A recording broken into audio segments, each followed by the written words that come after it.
गरीब दर्जी बहू की घास की साड़ी और घर।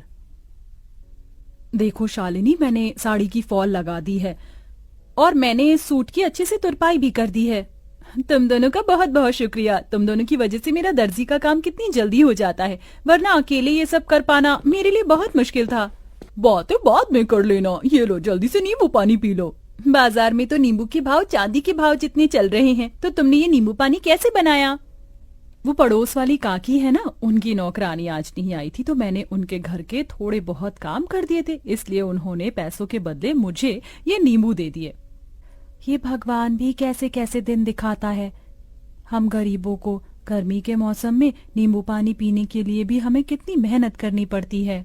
अदिति की बात सुन बाकी बहुएं उदास हो जाती हैं। शालिनी इन सभी बहू में से सबसे बड़ी बहू थी जो दर्जी का काम करती थी।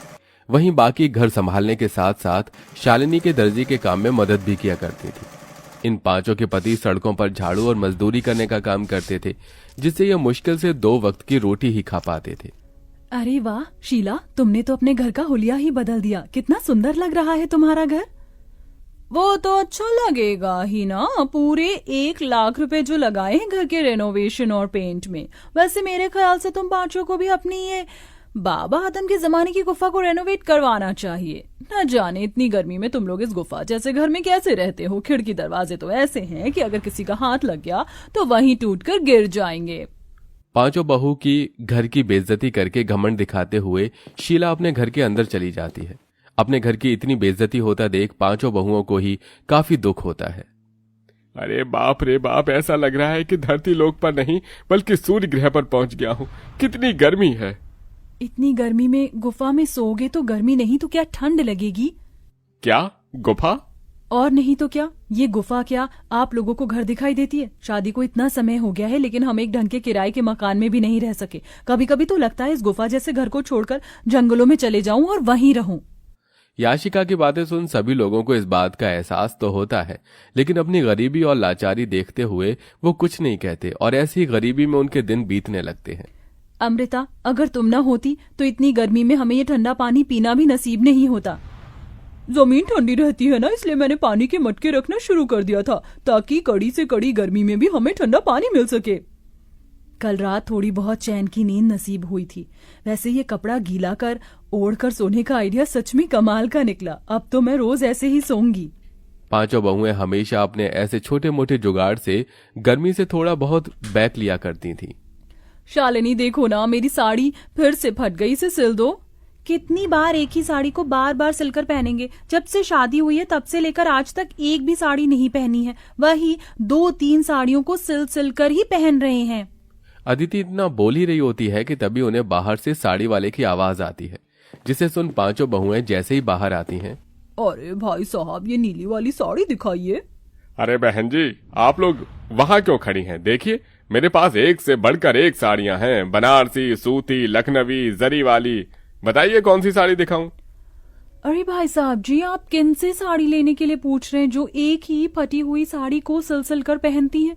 इनकी एक सूती की साड़ी लेने की तो औकात नहीं है। ये क्या ही महंगी साड़ियां लेंगे। अपनी पड़ोसन मोना और अलीशा को अपनी इतनी बेइज्जती करता देख पांचों बहू की आंखों में आंसू आ जाते हैं और वो सीधा घर के अंदर चली जाती हैं। पांचों बहुएं इस गर्मी और गरीबी से परेशान हो चुकी थीं। पांचों बहुएं आंगन में बैठ एक दिन झाड़ू बर्तन कपड़े कर रही होती हैं कि तभी अचानक जोरों से हवाएं चलनी शुरू हो जाती हैं। लगता है बहुत जोरों से तूफान आने वाला है। चलो जल्दी घर के अंदर चलते हैं। पांचों बहुएं जैसे ही घर के अंदर जाने लगती हैं कि तभी तेज आंधी की वजह से उनके घर की छत उड़ जाती है और साथ ही साथ उनके घर की दीवारें भी टूटकर बिखर जाती हैं। हे भगवान, ये तूफान गांव में नहीं बल्कि हमारी जिंदगी में आया। अब हम लोग कहाँ रहेंगे? अपने घर के टूट जाने की वजह से पांचों बहुएं बहुत रोती हैं। शाम होते ही इन सब के पति घर आते हैं और ये सब नजारा देख उन्हें भी काफी दुख होता है, जिसके बाद अब वो सभी सिर छुपाने के लिए जंगल की तरफ बढ़ते हैं और एक बड़े से पेड़ के नीचे बैठकर अपनी रात वहीं गुजार लेते हैं। जहां ये सभी लोग रहते थे वहां पर एक बड़ी सी नदी भी बनी हुई थी जो तूफान की वजह से काफी गंदी हो गई थी, जिसे देख पांचों उस नदी की सफाई करते हैं और ऐसे ही उनके कई दिन गुजर जाते हैं। कभी कभी तो मन करता है इसी नदी के अंदर कूदकर जान दे दूं, कम से कम इन चीजों से छुटकारा तो मिलेगा। अमृता, ये तुम कैसी बातें कर रही हो? जिंदगी का तो नाम ही संघर्ष है, हम लोग ऐसे हार नहीं मान सकते। शालिनी की बात सुन नदी किनारे बैठी सभी बहुओं की आंखों में आंसू आते हैं। तभी उनके आंसू नदी के अंदर जा गिरते हैं। उनके आंसू जैसे ही नदी के अंदर जाते हैं तो नदी के अंदर एक सुनहरी रोशनी चमकती है और देखते ही देखते उनके सामने नदी की रानी बाहर आती है। कौन हो तुम? मेरा नाम नंदिनी है और मैं इस नदी की रानी हूँ।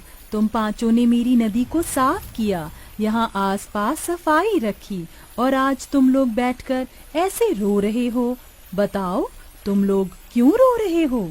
उस रानी की बात सुन सारी बहुएं उसे सारी बात बताती हैं, जिसे सुन वो रानी पांचों बहू को अपने साथ नदी के अंदर ले जाती है। उस नदी के अंदर की जमीन, मछली, घर सब कुछ घास का बना हुआ था। ये सब देख पांचों बहुएं बहुत हैरान होती हैं। ये सब हकीकत है या कोई सपना? ये सपना नहीं, हकीकत है।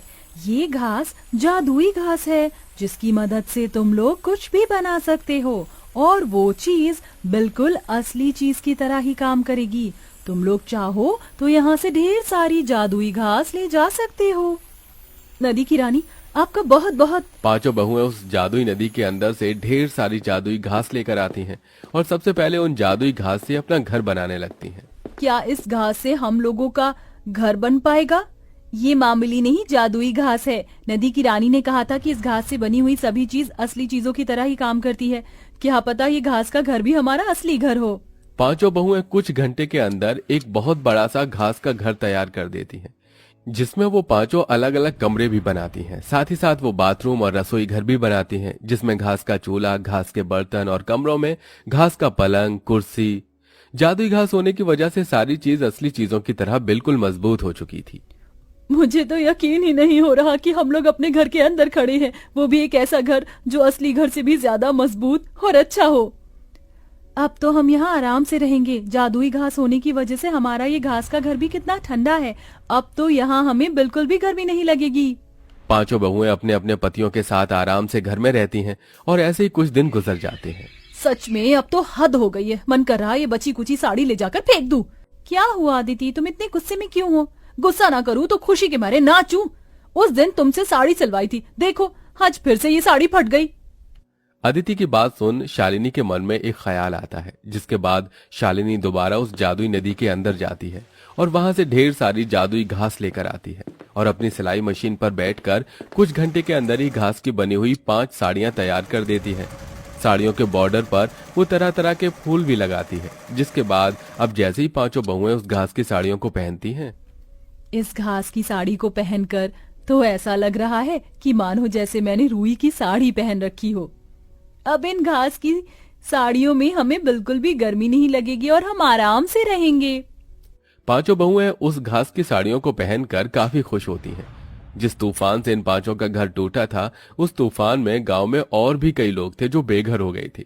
ये सब देख पांचों बहुएं उन लोगों के लिए जादुई घास से घर बनाती हैं।